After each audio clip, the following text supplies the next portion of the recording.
안녕하셨습니까? 네. 지난주에 부동산 거래 신고 등에 관한 법령편에서 부동산 거래 신고 제도와 외국인의 부동산 취득에 관한 특례에 관련된 핵심 이론 요약 정리해 보고요. 관련된 기출 문제도 살펴봤습니다. 이제 국어법의 마지막 테마가 핵심 요약집 101페이지에 보시면 핵심 요약집 101페이지에 토지거래 허가라고 하는 제도입니다.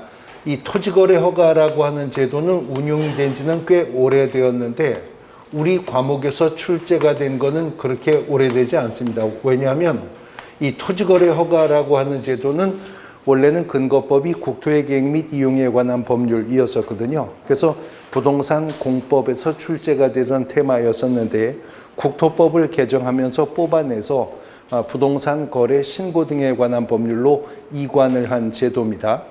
그러나 국토법 시절이나 국어법 시절이나 지금도 우리나라에서 시행되는 공법상 거래 규제 중에는 가장 대표적이고 강력한 거래 규제 수단이 이 토지거래 허가라고 하는 제도예요. 그래서 강행 규정이기 때문에 위반하면 2년 이하의 징역 또는 취득 당시 공시지가의 30% 범위 내에서 벌금의 대상이 되는 행정 형벌의 대상이 되고요.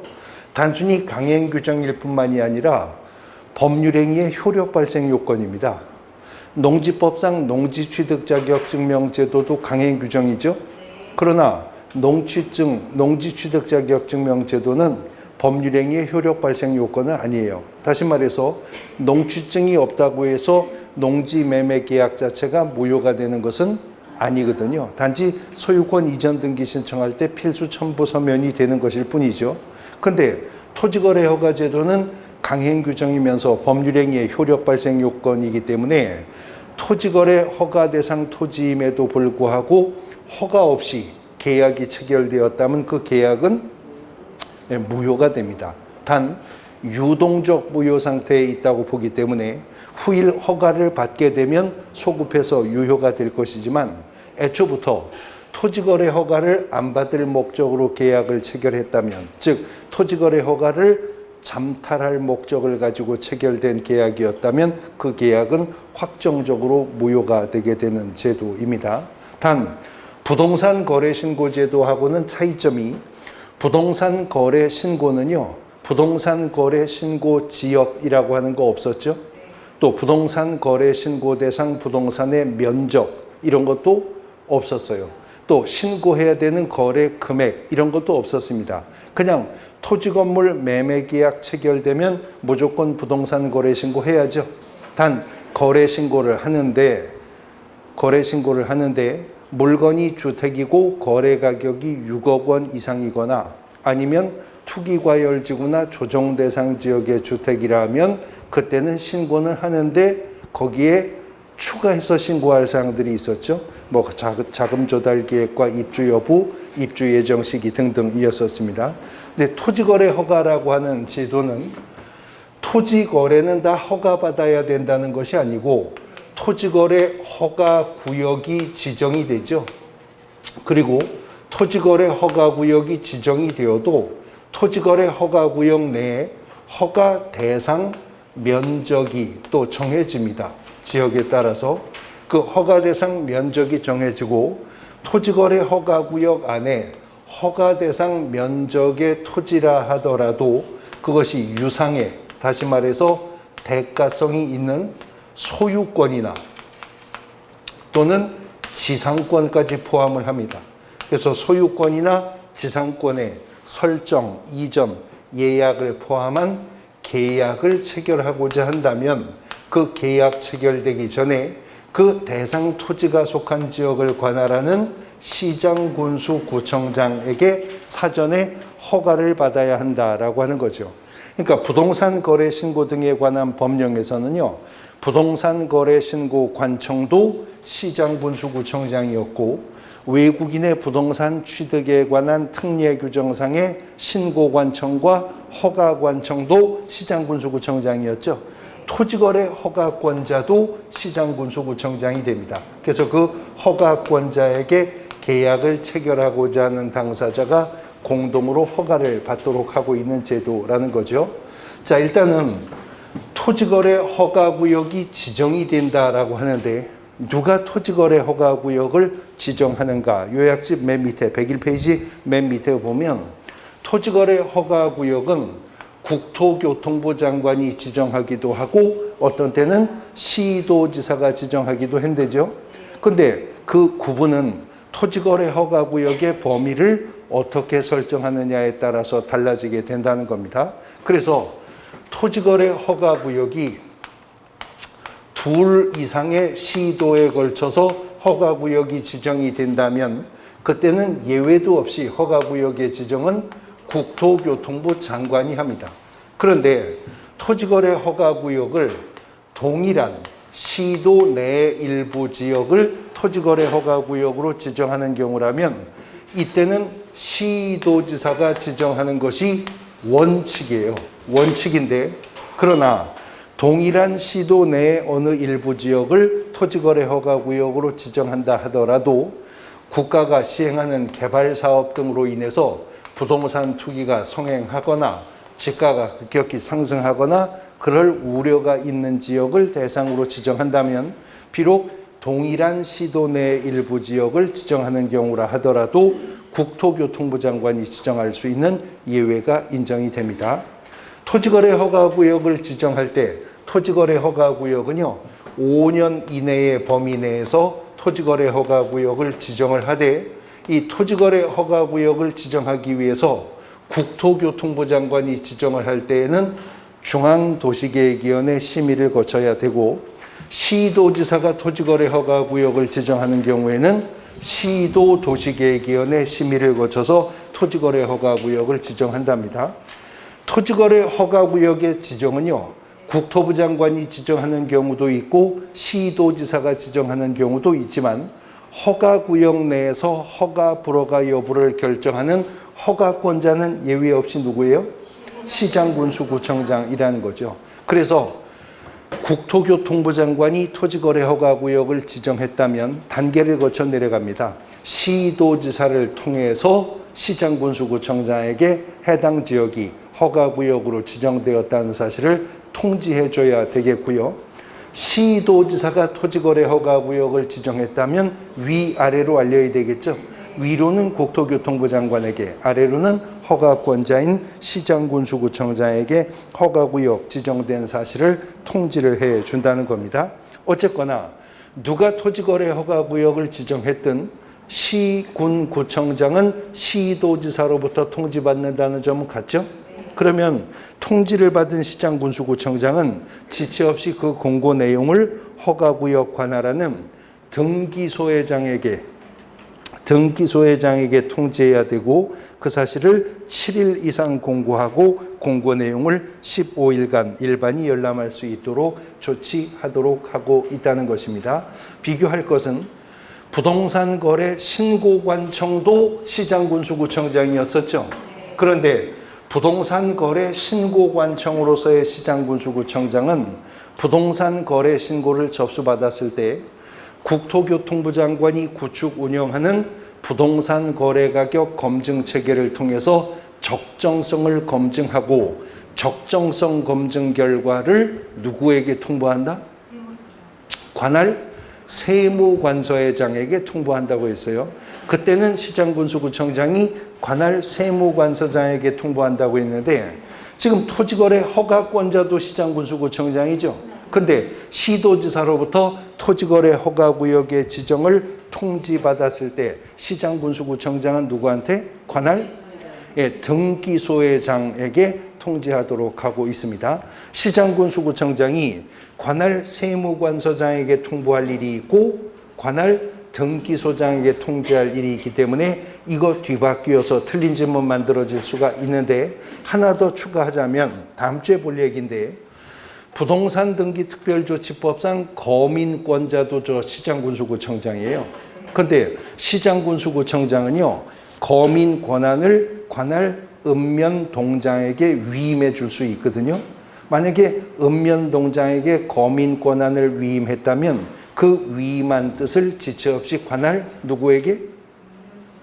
등기소회장에게 통지를 합니다. 거기도 등기소회장에게 통지해요. 그러니까 시장군수구청장이 등기소회장에게 통지할 일이 있고 시장군수구청장이 관할 세무관서장에게 통지를 해야 될 일이 있고 구분된다는 거죠. 그러면 시장군수구청장이 관할 세무관서장에게 또 송부하는 게 있는데 우리 공인중개사법에도 있었거든요. 새로 개정되면서 들어왔다는 거죠. 개업공인중개사는 공인중개사법상으로는 중개사무소의 개설 등록을 한 자이기도 하지만 또 개업공인중개사는 영업을 하는 상인이니까 사업자 등록을 부가가치세법상 한다 그랬잖아요. 그런데 개업공인중개사가 휴업할 때 관할 세무소에 가서 부가가치세법상의 사업자 등록의 휴업신고 따로 하고 시군구청에 와서 공인중개사법상 휴폐업신고 따로 하는 게 불편할 수 있으니까 이제는 시장군수구청장에게 공인중개사법상의 휴폐업신고를 할 때 부가가치세법상의 휴폐업신고서를 시장군수구청장에게 같이 제출할 수 있다고 그랬죠. 그러면 등록관청이 시장군수구청장이 관할 세무관서장에게 지체 없이 송부하도록 하는 내용이 공인중개사법에도 있습니다. 그러니까 시장군수구청장이 등기소회장에게 할 일이 있고 또 관할 세무관서장에게 할 일이 있기 때문에 이 구분을 해 두셔야 됩니다. 토지거래 허가구역은 5년 이내의 범위 내에서 허가구역을 지정한다고 했었죠. 그 허가구역의 지정의 효력 발생은 지정을 공고한 날로부터 5일 후에 그 효력이 발생한답니다. 그런데 우리 지난주에도 언급했었는데요. 공인중개사 법령 속에도 5일이라는 게 딱 한 번 나온다고 했었죠. 뭐죠? 그것만 5일이었어요. 공인중개사법에서. 뭐 7일 이내 많았고요. 10일 이내도 많았고 15일 이내도 여러 개 있었고 근데 5일 이내는 공인중개사법에 오직 그거 하나라고 그랬는데 공인중개사 자격 취소 처분을 내린 시도지사가 국토교통부 장관에게 보고하고 다른 시도지사에게 통지할 일이 5일 이내였었잖아요. 거기서 5일이 한 번 나오고요. 부거법에서 또 한 번 5일이 여기 나오는 겁니다. 토지거래 허가구역의 효력 발생은 지정을 공고한 날로부터 5일 후에 발생하게 된다는 겁니다. 자, 토지거래 허가구역으로 지정되었다 하더라도 허가구역 내에 허가 대상 면적에 속하는 토지일 경우에 토지거래 허가를 받게 된다고 했었죠. 그 허가 대상 면적은 그 지역에 따라서 달리 정해지고 있는데 요약지 104페이지에 보시면 상단부에 표가 있고요. 보시는 표의 기준 면적을 초과할 때 허가가 필요합니다. 이상이 아니라 초과할 때요. 그래서 주거지역은 180제곱미터, 상업지역은 200제곱미터, 공업지역은 660제곱미터, 녹지지역은 100제곱미터를 초과, 그 외에는 90제곱미터 초과고요. 도시지역 외 지역의 경우에는 임야는 1000제곱미터 초과, 농지는 500제곱미터 초과, 그 밖의 토지는 250제곱미터를 초과할 때 토지거래 허가를 받아야 한답니다. 그러면 임야인데요. 1000제곱미터 면적의 임야에 매매 계약을 체결하고자 합니다. 토지거래 허가 받아야 됩니까? 안 받아도 되죠. 1000제곱미터를 초과할 때 허가 받아야 된다고 하니까 1000제곱미터라면 토지거래 허가 받지 않고도 임야 계약 체결할 수 있죠. 그런데 1000제곱미터 어디서 들어보시지 않았나요? 공법 시간에 주말 체험 영농을 위해서 농지를 취득할 때 도시민도 농지 취득할 수 있죠. 그런데 주말 체험 영농을 목적으로 취득하는 농지는 농지 면적을 제한하고 있잖아요. 농지법이 얼마? 1000제곱미터. 1000제곱미터? 미만 이하? 거기는 미만이었어요.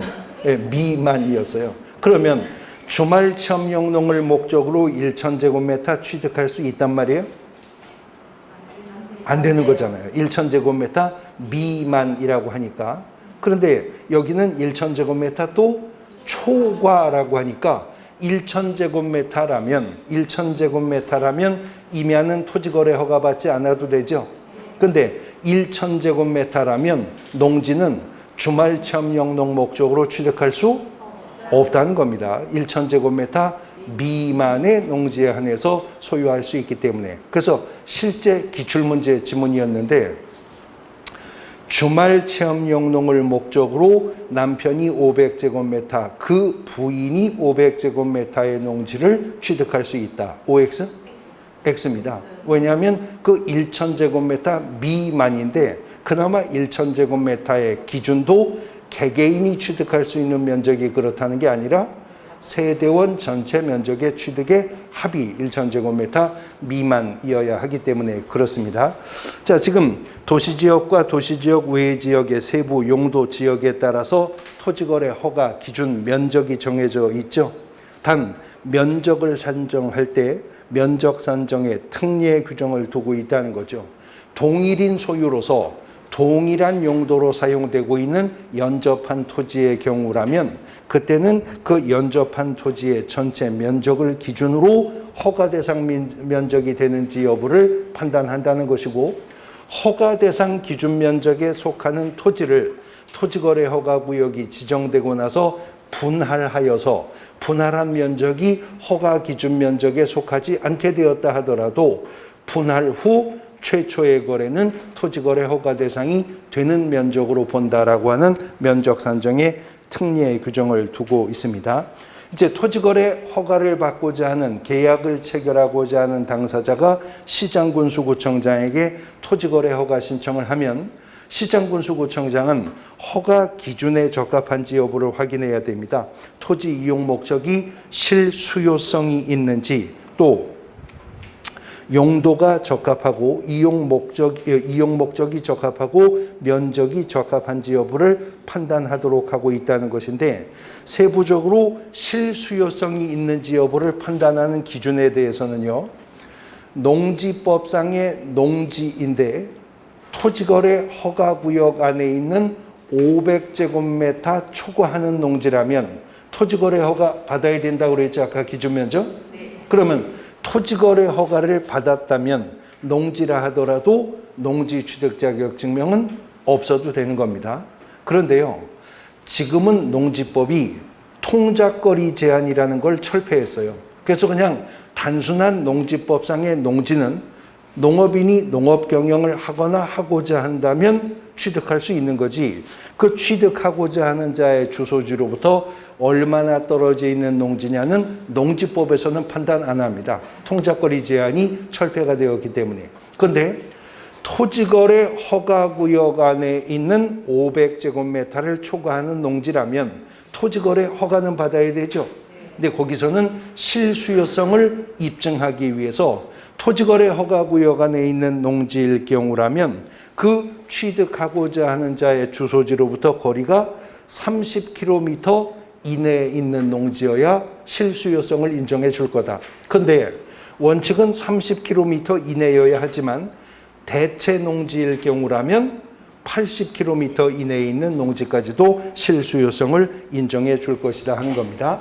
시장군수구청장에게 토지거래 허가 신청을 하면 시장군수구청장은 민원 처리 규칙이 정한 기간의 범위 내에서, 그것이 15일인데요. 15일 이내에 허가 처분을 하거나 아니면 불허가 처분을 하거나 아니면 선매 협의 사실을 통지해 주어야 한다는 거죠. 이걸 언제까지 해야 된다고요?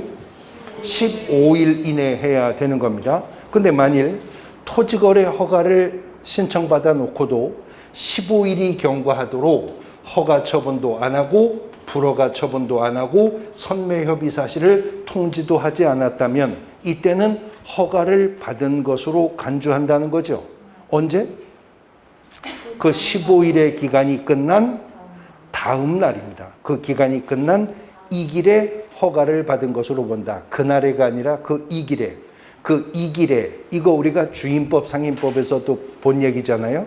주택임대차보호법상 주택의 인도와 주민등록 전입신고를 마치면 상가건물 임대차 보호법상 상가건물의 인도와 사업자 등록을 신청하면 대항력은 언제 발생한다? 그 다음 날에 대항력이 발생하듯이 기간이 끝난 다음 날에 허가를 받은 것으로 인정을 해 준다는 것이죠. 토지거래 허가를 받았다면 이제 토지거래 허가를 받은 자는 허가받은 목적대로요. 토지거래 허가를 받은 자는 허가받은 목적대로 토지를 이용해야 될 의무가 있는데 토지거래 허가는 5년 이내 범위 내에서 지정된다고 했었죠. 그래서 5년 이내 범위 내에서 구체적인 용도에 따라서 허가받은 목적대로 이용해야 될 기간 2년 있었고 4년 있었고 5년 있었었죠. 대부분 2년이었는데 사업 시행 나가는 것들은 다 4년이었었습니다. 만일 토지거래 허가를 받고도 허가받은 목적대로 이용하고 있지 않는다면 그것은 이행명령의 대상이 될 수가 있죠. 그런데 이행명령을 받고도 허가받은 목적대로 이용하지 않는다면 이제 이행강제금이 이행이 될 때까지 매년 한 번씩 부과되게 될 것입니다. 그런데 토지거래 허가를 받고도 허가받은 목적대로 이용하고 있지 않은 토지를 다시 거래하고자 토지거래 허가 신청을 하면 그때는 그 토지는 선매 대상이 될 수가 있다는 거죠. 그래서 선매는 공익사업용 토지를 확보하기 위해서 선매가 이루어지는 경우와 토지거래 허가를 받고도 허가받은 목적대로 이용하지 않은 토지를 다시 거래하고자 허가 신청이 들어왔을 때 선매가 이루어지게 된답니다. 토지거래 허가를 신청했다가 불허가 처분을 받게 되었다면 불허가 처분을 받고 나서 1개월 이내에 허가 신청자는 매수 청구를 할 수가 있다는 거죠. 그러면 시장군수구청장은 매수할 자를 지정해서 당의 토지를 매수케 하여야 하는데 불허가 처분이 떨어져서 매수 청구가 들어오게 되었을 때 매수 가격은 무엇을 기준으로 한다? 공시지가를 기준으로 하여서 매수 가격을 결정하게 된다라는 것입니다. 그런데 선매 협의가 이루어지게 될 때 선매 가격은 감정인이 감정한 감정 가격을 기준으로 해서 선매 가격이 결정된다는 점, 이것도 지문 속에서 뒤바뀌어 틀린 지문 만들어질 수 있는 부분이기 때문에 유의해 두셔야 될 부분이라는 것입니다.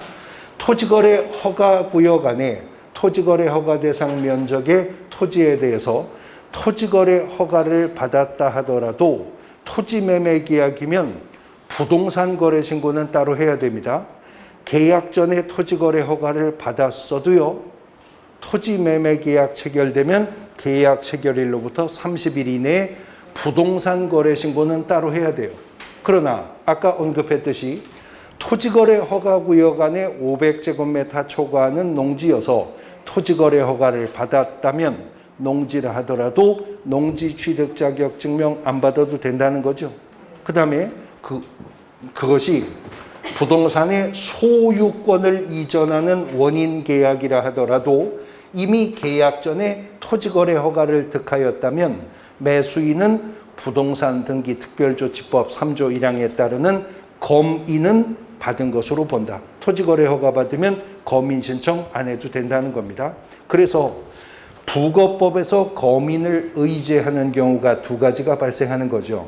토지거래 허가 받았을 때 검인이 의제가 되고요. 또 뭐 받았을 때?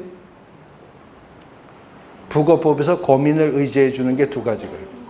부동산 거래 신고 필증을 받았을 때도 매수인은 부특법 3조 1항에 따르는 검인은 받은 것으로 의제가 된다는 겁니다. 이 토지거래 허가와 관련해서는 국가 등이 계약의 당사자들일 경우에 특례가 적용되는 부분이 있고 국유재산관리법 등의 국유재산의 처분에 있어서 특례가 인정되는 경우도 별도로 또 정해져 있죠. 그리고 토지거래 허가를 받지 않아도 되는 일정한 경우를 정하고 있는데 특히 유의해야 될 부분이 민사집행법상의 경매로 취득하는 경우라면 토지거래 허가 안 받아도 돼요.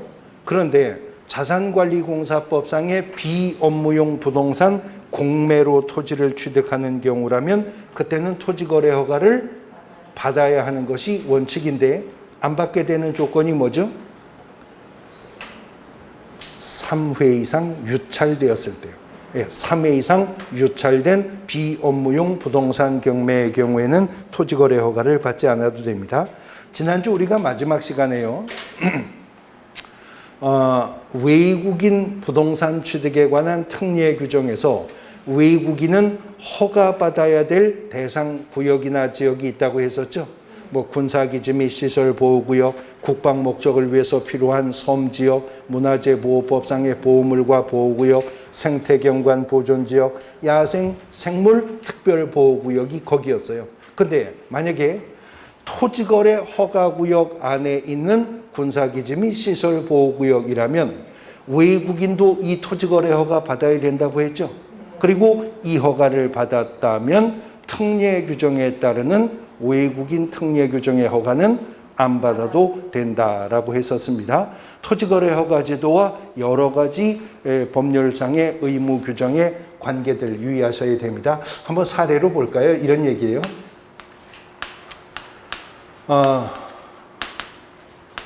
부거법이 정한 토지거래 허가구역입니다. 그런데 이 토지거래 허가구역 안에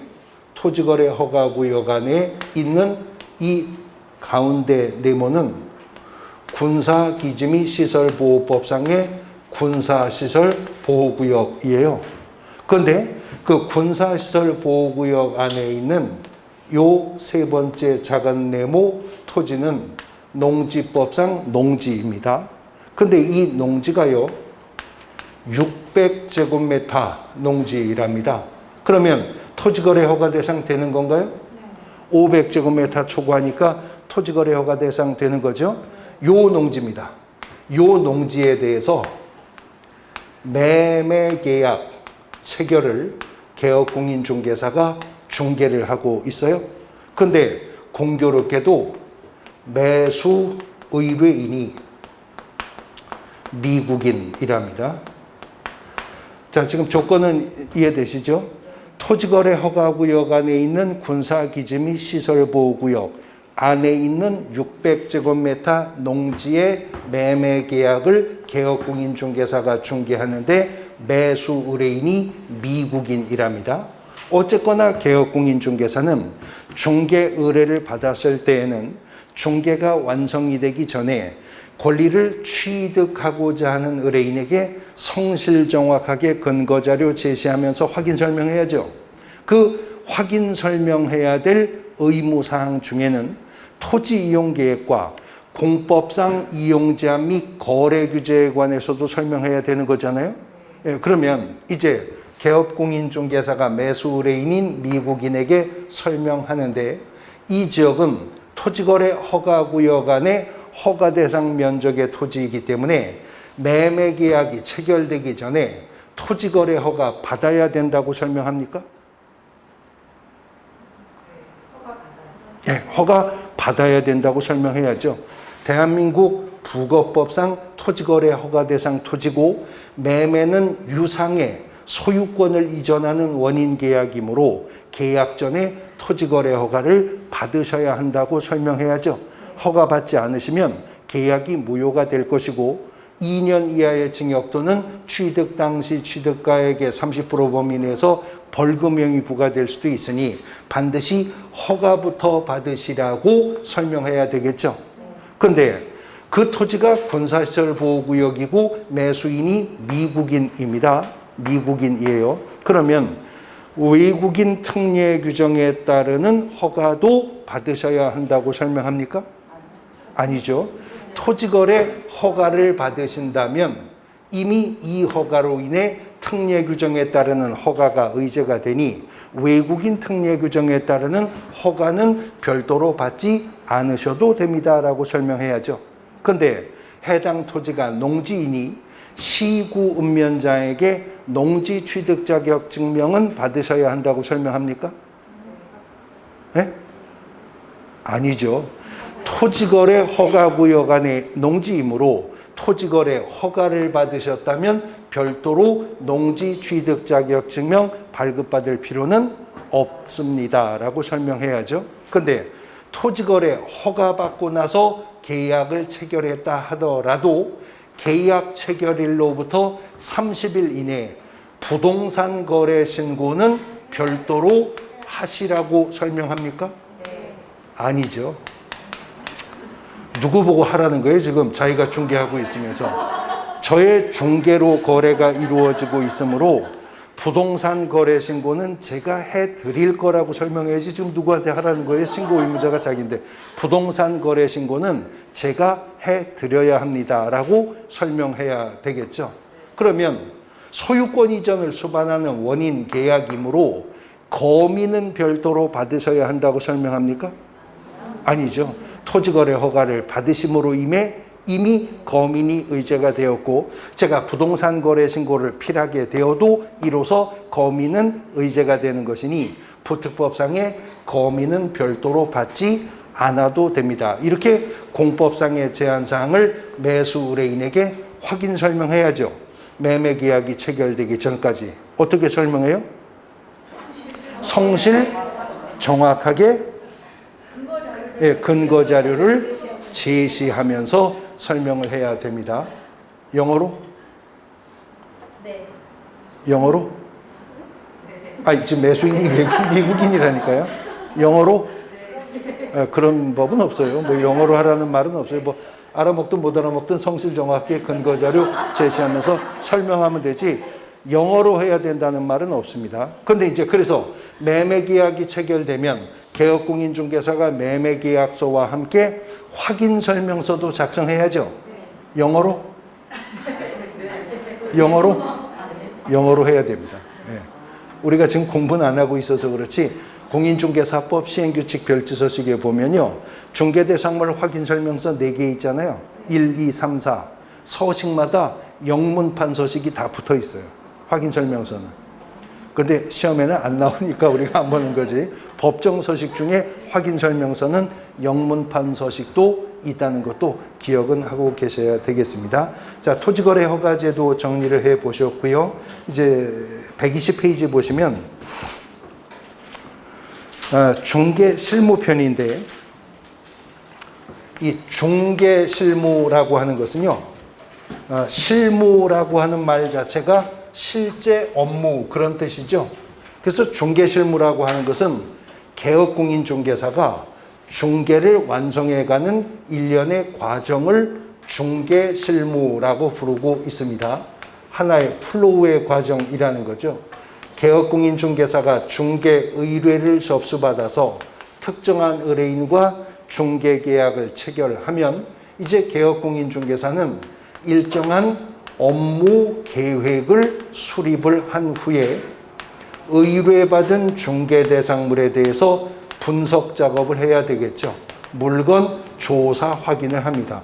중개 대상물에 대한 조사 확인을 마쳤다면 중개 활동, 판매 활동 과정으로 들어가서 거래 당사자 소개하고 당사자 사이의 거래 조건 교섭을 통해 클로징을 시도해서 개업공인중개사의 중개로 당사자 간의 거래 계약이 체결되면 중개는 어떻게 돼요?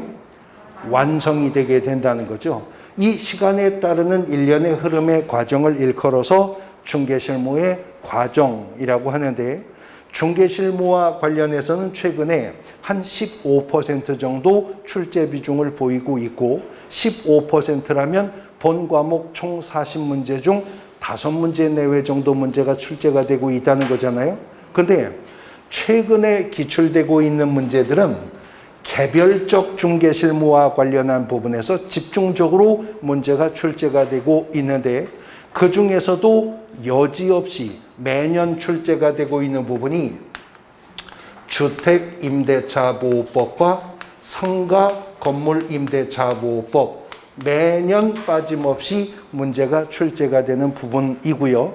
그 다음에 매년이라고는 할 수는 없지만 꽤 자주 문제가 출제가 되고 있는 개별 실무로서 부동산 실권리자 명의 등기에 관한 법률상의 명의 신탁 금지 법리와 관련된 부분에서 간혹 문제가 출제가 되고 있고요.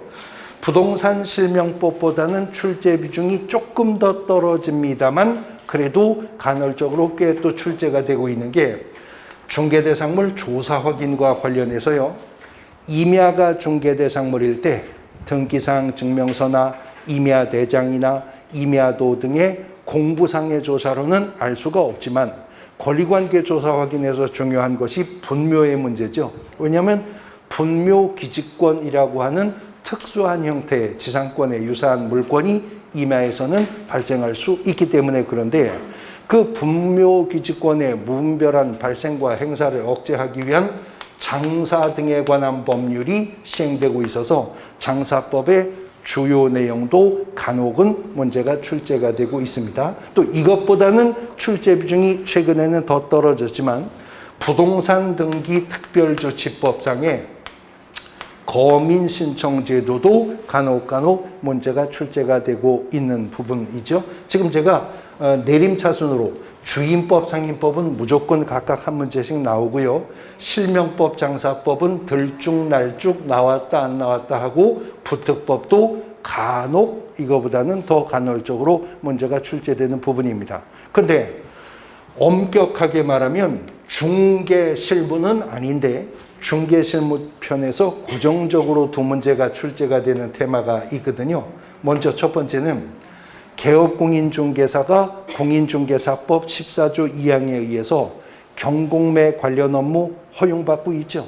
그래서 민사집행법상의 경매 절차와 관련한 문제가 한 문제 고정적으로 출제가 되는데 14조 2항이 개업공인중개사에게 경매 업무를 허용하면서 그러나 민사집행법상의 경매 대리를 하려면 뭐 해야 된다고?